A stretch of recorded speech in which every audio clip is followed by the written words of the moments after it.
Hello guys, welcome back to another video of statistics. मैं आपका भाई दोस्त एजुकेटर ऑफ इकोनॉमिक्स स्वागत करता हूं आपका पढ़ले 11th कॉमर्स की सेवाओं में। स्टैटिस्टिक्स की वीडियोस का सिलसिला शुरू हो चुका है। स्टैंडर्ड डेविएशन हमने कर लिया है, वहां से क्वेश्चन भी आएगा, ये भी पूरा पूरा एक्सपेक्टेशन लगा के बैठे हैं। कोरिलेशन का चैप्टर आज शुरू करेंगे, यहां से भी क्वेश्चन आएगा, और लास्ट टर्म 2 का चैप्टर, इसके बाद इंडेक्स नंबर है। तो स्टैटिस्टिक्स हमारी जल्दी खत्म हो जाएगी, ये तो मैं तुम्हें यकीन दिला सकता हूं। एटलीस्ट कोरिलेशन को शुरू करने के लिए दो चीजों के बारे में अज्यूम करना पड़ेगा आपको। देखो, दो चीजें जब आपस में रिलेटेड होती हैं तो वो किस तरीके का रिलेशनशिप स्टैब्लिश कर सकती है। देखो, मान लो ये ए है, ये बी है। ये बोल सकता है कि मैं इस डायरेक्शन में जाऊंगा, तो बी भी बोलेगा मैं इस डायरेक्शन में जाऊंगा। तो इन दोनों में एक रिलेशनशिप है, ठीक है। अगर ऐसा होता कि ए बोलता मुझे उस डायरेक्शन में जाना है और बी बोलता मुझे इस डायरेक्शन में जाना है, तो इन दोनों में भी एक रिलेशनशिप है। तो गाइस, यहां पर जो रिलेशनशिप है ये कुछ ऐसा है जैसा लैला मजनू, हीर रांझा या रोमियो जूलियट बोलते थे ना, जिएंगे एक साथ और मरेंगे भी एक साथ, ठीक है। यहां पर कुछ अलग रिलेशन है, ये थोड़ा जज मत करना, लेकिन दुश्मनी टाइप नहीं होता। मैं उधर जाऊंगा तो दूसरा बंदा कहता है मैं उधर जाऊंगा ही नहीं। मूवीज वगैरह में ऐसा बेसिकली देखा जाता है, कॉमेडी वॉमेडी भी चलती है, लेकिन दुश्मनी में ऐसा होना जरूरी नहीं है। तो जब दो चीजें एक दूसरे के सेम डायरेक्शन में मूव करती हैं तो ये भी एक टाइप ऑफ रिलेशन है। इसको स्टैटिस्टिक्स में पॉजिटिव कोरिलेशन बोलते हैं। मैंने भी निशान बनाया सिर्फ पॉजिटिव का, ठीक है, लिखवाऊंगा ये बताऊंगा, ठीक है। जब दो चीजें एक दूसरे के ऑपोजिटली मूव करेंगी, ऑपोजिट डायरेक्शन में जाएंगी, तो उसको बोलेंगे ये नेगेटिव रिलेशनशिप है। नहीं मजा आ रहा सर, कोई रियल लाइफ प्रैक्टिकल एग्जांपल दो।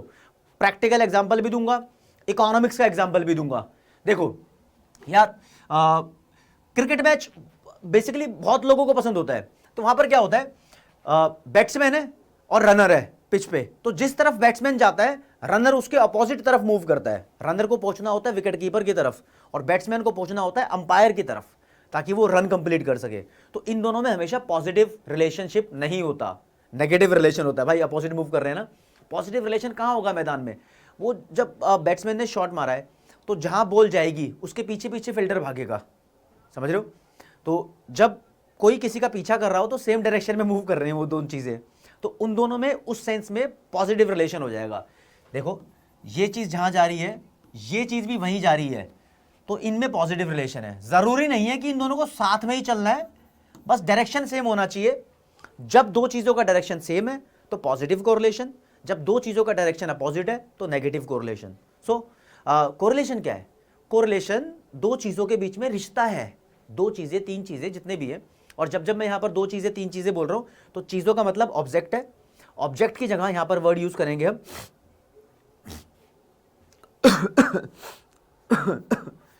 ऑब्जेक्ट की जगह हम यहां वर्ड यूज करेंगे वेरिएबल्स।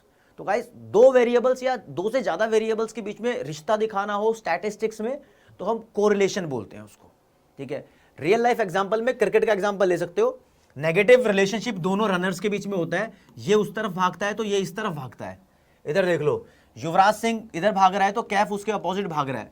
नेगेटिव रिलेशन है इन दोनों में, ठीक है। पॉजिटिव रिलेशन बॉल और फील्डर में हो सकता है, फील्डर बॉल के पीछे पीछे भागेगा उसको पकड़ने के चक्कर में, ठीक है। ये बहुत यादगार मैच है वैसे, 325 रन चेंज किए थे इंग्लैंड में इन दोनों की जोड़ी ने। गांगुली ने, सौरव गांगुली ने वहां पर टी शर्ट उतार के ऐसे घुमा घुमा के पूरे ग्राउंड में भागा था।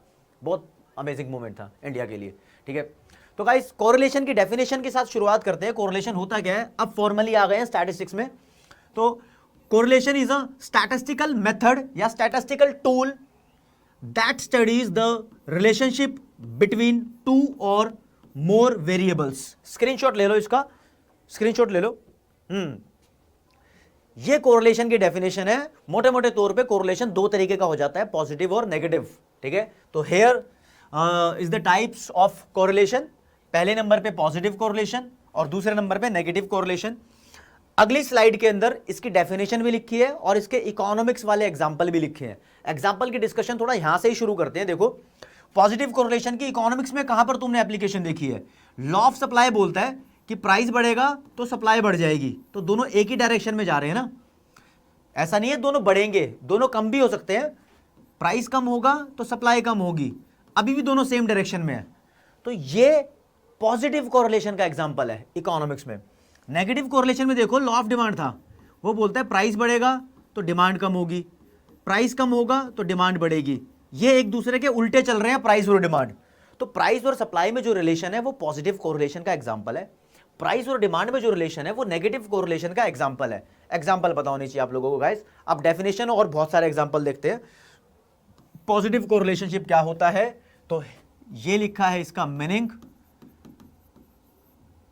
व्हेन टू और more variables move in the same direction such a relationship is called positive correlation. बहुत आसान सी भाषा में डेफिनेशन दी है, ये कुछ एग्जांपल्स लिखे हैं। पहला एग्जांपल ही देख लो, प्राइस और सप्लाई में, सप्लाई ऑफ अ कमोडिटी में जो रिलेशन होता है वो पॉजिटिव है, दोनों एक साथ बढ़ती है। दूसरा एग्जांपल देखो, हाइट और वेट, बेसिकली लोगों की हाइट जितनी ज्यादा बढ़ेगी तो वेट भी हाइट के हिसाब से बढ़ता रहता है, ठीक है ना। अब तुम ये कहोगे यार मैंने तो बहुत लंबे लंबे बंदे देखे उनका वेट ही बहुत कम होता है, वो बात अलग है, लेकिन उनकी हाइट कम थी और हाइट जब से उनकी बढ़नी शुरू हुई है तो उनका वेट भी बढ़ना शुरू हुआ है, अपने आप में ये बात ठीक है, ठीक है। फिर एज देख लो, एज ऑफ हस्बैंड और एज ऑफ वाइफ एक साथ बढ़ेगी, सबकी उम्र एक साथ बढ़ती रहती है। यहाँ age of husband, age of wife लिख दिया, तुम age of father, age of son लिख सकते हो, ठीक है, age of brother, age of sister लिख सकते हो। एज एक साथ ही बढ़ती है, समय के साथ साथ सब बढ़ता रहता है। तुम्हारी फैमिली की इनकम और एक्सपेंडिचर, जो कि लग्जरी आइटम्स की बात करें तो एक साथ बढ़ता रहेगा। जितने ज्यादा पैसे आते रहेंगे उतनी महंगी महंगी अच्छी अच्छी चीजें खरीदते रहोगे भाई, तो ये दोनों चीजें भी एक साथ बढ़ेंगी। तो पॉजिटिव कोरिलेशन का एग्जांपल है। अब आ जाइए नेगेटिव, उल्टा रिलेशनशिप किस चीज में होता है। तो पहले तो देख लो मीनिंग क्या लिखा है यहाँ पर, मीनिंग ज्यादा पढ़वाऊंगा नहीं, स्क्रीनशॉट ले लेना इस चीज का।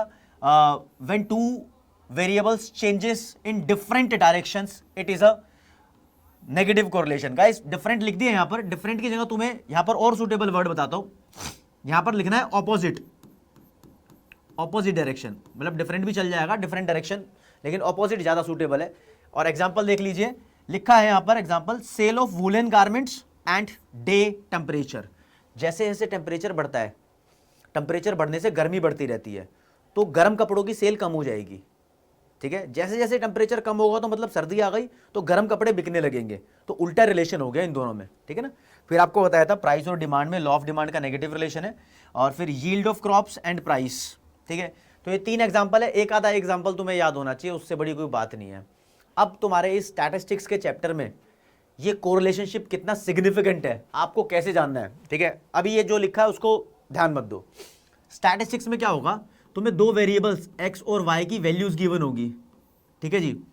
यहां पर मान लो इसकी वैल्यू है 10, 20, 40, यहां पर वैल्यू है 1, 2, 1। अब ये बोलेगा तुम्हें क्वेश्चन में, बताओ x और y इन दोनों में कैसा रिलेशनशिप है, पॉजिटिव है या नेगेटिव है। बहुत आसान तरीके से नहीं बताने की कोशिश करेगा, तुम्हें कुछ मेथड्स यूज करने पड़ेंगे। तो यहां पर है मेथड्स ऑफ कैलकुलेटिंग कोरिलेशन, ठीक है। तो हमारे पास 3 मेथड्स है, स्कैटर डायग्राम जो कि इस क्लास में इस वीडियो में हो जाएगा, कार्ल पियर्सन्स मेथड न्यूमेरिकल है, फॉर्मूला यहां पर याद करना पड़ेगा इसका, अगली वीडियो इसके ऊपर बनाई जाएगी, ठीक है। थर्ड है स्पीयरमैन रैंक मेथड, इस बार टर्म 2 में कोर्स से डिलीट हो गया है ये, ठीक है। तो काफी हद तक बोझ कम हो गया, ये डिलीट हो गया। तो 2 ही चीजें करनी है आपको यहां पर। देखो गाइस न्यूमेरिकल कैलकुलेशन की भी जरूरत क्यों पड़ी, ऐसा है जब 2 चीजों की वैल्यू हमें गिवन है, मान लो इसकी वैल्यू 1, 2, 3, 4, इसकी वैल्यू 10, 20, 30, 40, ये साफ दिखाई दे रहा है कि x की वैल्यू भी इंक्रीज हो रही है और y की वैल्यू भी इंक्रीज हो रही है। तो दोनों में कैसा रिलेशन है, पॉजिटिव रिलेशन है, आसानी से दिखाई दे गया। जब आसानी से ना दिखाई दे, यहां देखो ना, यहां क्या है, x की वैल्यू इंक्रीज हो रही है, y की वैल्यू पहले इंक्रीज हो रही है फिर डिक्रीज हो रही है, 1 से 2 हुई फिर 2 से 1 हुई। तो यहां पर आपको कैलकुलेशन की जरूरत पड़ेगी कि किस नेचर का, किस कैटेगरी का रिलेशनशिप है इनके बीच में। तो इसके ऊपर बहुत सारी बातें होंगी। स्कैटर डायग्राम के थ्रू क्या करते हैं हम, ये क्या टूल है, ये आज का वीडियो लेक्चर का मेन मुद्दा है, ठीक है ना। तो देखिए स्कैटर डायग्राम के बारे में बेसिकली अगर मैं आपको बताने की कोशिश करूं तो आपके पास क्वेश्चन से ट्राई करते हैं कि क्वेश्चन मानो ये आया है, क्वेश्चन में x और y की आपको वैल्यूज गिवन है 1, 2, 3, 4, y की वैल्यू भी 1, 2, 3, 4। साफ पता लग रहा है यहां पर x की वैल्यूज बढ़ रही हैं, y की वैल्यूज भी बढ़ रही हैं दोस्तों। तो यहां पर पॉजिटिव रिलेशनशिप है x और y में। अब चले जाओ अपनी पुरानी क्लास पे 7th 8th में, जब तुम्हें ऐसे क्वेश्चन की वैल्यूज गिवन हो और तुम्हें बोलेगा कि वो ग्राफ बनाओ, ग्राफ बनाना सीख लो। स्कैटर डायग्राम बताऊंगा क्या होता है। तो देखो गाइस, जब ग्राफ बनाते हैं तो ये y एक्सिस है हमारा, ये x वाला एक्सिस है, यहां पर x की वैल्यूज लिखेंगे, यहां पर y की वैल्यूज लिखेंगे। x की वैल्यूज 1 2 3 4, तो अपने आइडिया से 1 2 3 4, y की वैल्यूज भी 1 2 3 4, ठीक है ना। अब ग्राफ बनाने की कोशिश कर रहे हैं। ग्राफ में क्या इंपॉर्टेंट है, देखो वैल्यूज कैसे लेते थे। ये वाला पेयर देखो, x की वैल्यू 1 है तो y की वैल्यू भी 1 है, तो कैसे कैच करेंगे, x की वैल्यू 1 तो y की वैल्यू भी 1। इनके लिए यहां से पॉइंट उठाया, ये वाला, इस पॉइंट पे x और y दोनों की वैल्यू 1 है। फिर y की वैल्यू और x की वैल्यू दोनों की 2 है, तो यहां से 2 है, ये 2 है, ये यहां जाएगा, ये यहां जाएगा, तो पॉइंट ऐसा बनेगा। फिर दोनों की वैल्यू 3 है, ये पॉइंट और ये पॉइंट, इनको उठाओ, यहां पॉइंट बनेगा कहीं। फिर दोनों की वैल्यू 4 है, तो इसका भी उठाओ, इसका भी उठाओ, कोई यहां पॉइंट बनेगा। अब गाइस इसका ग्राफ ड्रॉ करने की कोशिश कर लो। ग्राफ कैसा बनेगा, एक हल्के से पेन से इन सब पॉइंट्स को ज्वाइन कर लो, ठीक है। ये लाइन बनी है, ये जो मैंने बनाया है ना, ये नॉर्मल ग्राफ की तरह यही है स्कैटर डायग्राम। स्कैटर डायग्राम ऐसा ही होता है, इसमें कुछ डॉट्स, जो ये पॉइंट्स हैं ये वाले, ये दिखाने सबसे ज्यादा इंपॉर्टेंट है, ठीक है ना। अब ये स्कैटर डायग्राम के थ्रू हम बता सकते हैं कि जो हमें क्वेश्चन में दो वेरिएबल्स गिवन है उनके बीच में रिलेशनशिप किस तरीके का है। तो गाइस हमें हमेशा ग्राफ बनाना पड़ेगा, मतलब ऐसे वैल्यूज प्लॉट करके ऐसे ग्राफ बनाना पड़ेगा। अगर ग्राफ इस तरीके का बना, जैसे कि सप्लाई कर्व भी ऐसा ही बनता है, तो हम बोलेंगे पॉजिटिव कोरिलेशन है।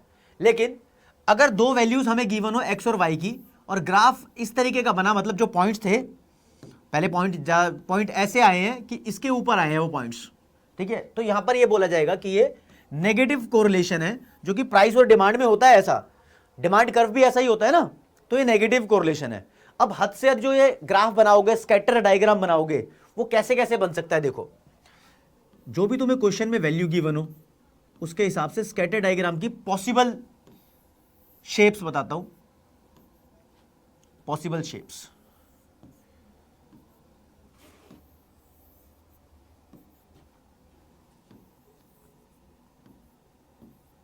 ठीक है, ये ग्राफ है हमारा।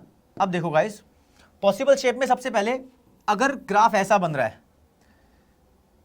और ऐसा बन रहा है, ठीक है, तो इसके ऊपर पॉइंट्स भी मेंशन करने पड़ेंगे। कुछ पॉइंट्स मार्क कर लो, 1 2 3 पॉइंट्स मार्क कर लो, ज़्यादा भी हो सकते हैं, 1 2 3।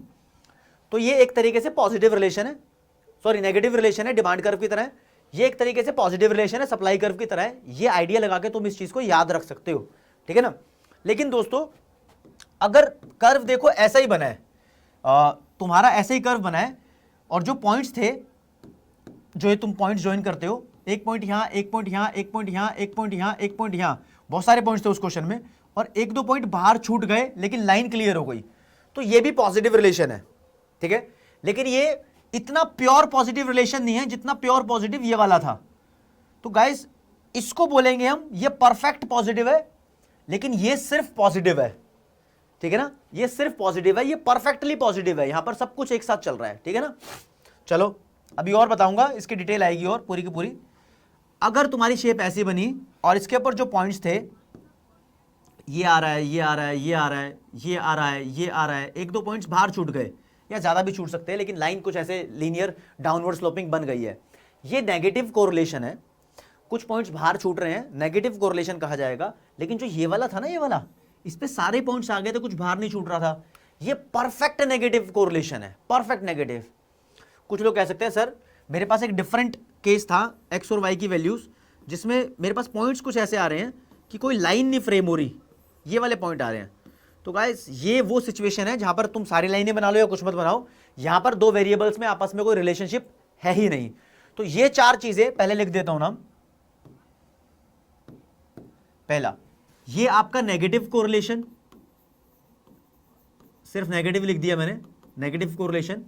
ये है perfect negative correlation, perfect negative, आपने अपनी कॉपी में मेरे साथ साथ करना है, ठीक है। ये है पॉजिटिव कोरिलेशन और ये है परफेक्ट पॉजिटिव कोरिलेशन। और गाइस ये जो स्पेशल है, ये स्कैटर डायग्राम बॉक्स में डाल दिया, ठीक है। ये है नो कोरिलेशन, कोई भी कोरिलेशन नहीं है।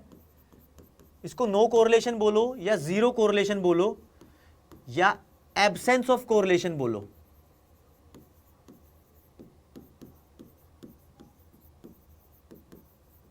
कुछ भी कहा जा सकता है। तो एक तरीके से ये वैरायटी ऑफ कोरिलेशन में मैं इसको डिग्रीज ऑफ कोरिलेशन बोलता हूं। ये डिग्रीज 5 तरीके की हो गई भाई। टाइप्स ऑफ कोरिलेशन आए तो वो 2 तरीके का है, पॉजिटिव और नेगेटिव। जब डिग्रीज ऑफ कोरिलेशन आए तो वो 5 हो गई, एक नेगेटिव कोरिलेशन, दूसरा परफेक्ट नेगेटिव, एक पॉजिटिव कोरिलेशन, फिर परफेक्ट पॉजिटिव, और फिर ये 5वें नंबर का नो कोरिलेशन। नो कोरिलेशन की और भी सिचुएशन है, नो कोरिलेशन पे आते हैं। पहले मान लो ये स्कैटर डायग्राम से रिलेटेड नो कोरिलेशन पे आते हैं, इसको छोड़ो अभी। हाँ जी, यहां देखो, अगर तुम्हारा ग्राफ कुछ इस तरीके का बने, ये लाइन, ठीक है, मतलब पॉइंट्स ऐसे आए हैं इसके ऊपर, तो गाइस ये भी नो कोरिलेशन है, कोई रिलेशन ही नहीं है, ना पॉजिटिव ना नेगेटिव। अगर ऐसा बने तो ये भी नो कोरिलेशन है। तो मैं क्या कहूंगा स्कैटर डायग्राम की डेफिनेशन अगर मुझसे पूछी जाए, तो स्कैटर डायग्राम की definition, scatter diagram is a graphic expression of the relationship between 2 variables. 2 he variables इसमें दिखा पाएंगे, एक एक्स एक्सिस पे, दूसरा वाई एक्सिस पे। इन दोनों के बीच में जो भी रिलेशनशिप है, इसका स्क्रीनशॉट आप जरूर ले लो, इसका भी ले लो स्क्रीनशॉट, इन सभी शेप्स का, ठीक है। ये शेप्स के बारे में आप बोलोगे डिग्रीज ऑफ कोरिलेशन है दोस्तों, ठीक है ना।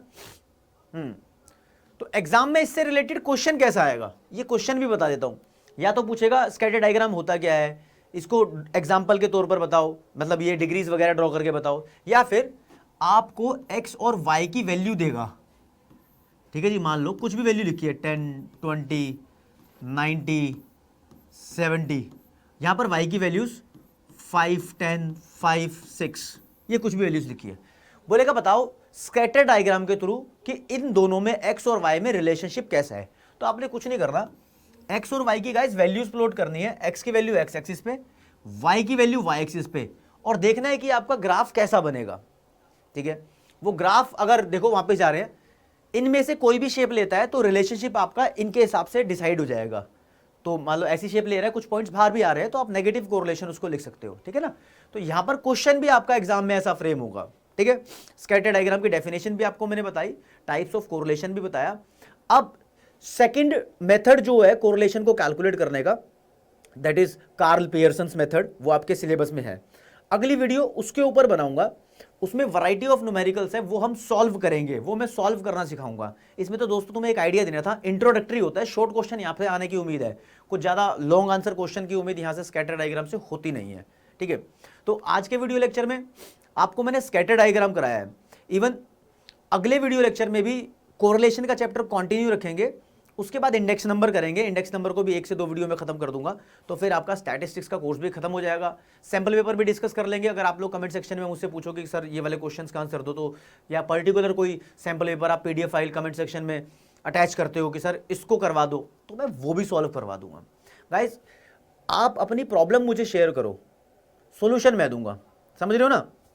तो कमेंट सेक्शन में मुझे बताओ कि जो ये क्वेश्चन है इसमें कैसा ग्राफ बना तुम्हारा, यानी पॉजिटिवली स्लोप्ड बना या नेगेटिवली स्लोप्ड बना, यानी क्या डिग्री ऑफ कोरिलेशन कमेंट में तुम बताओगे, मैं चेक करूंगा कि सही होगी या गलत होगी। तो इसका ग्राफ बनाकर देखो।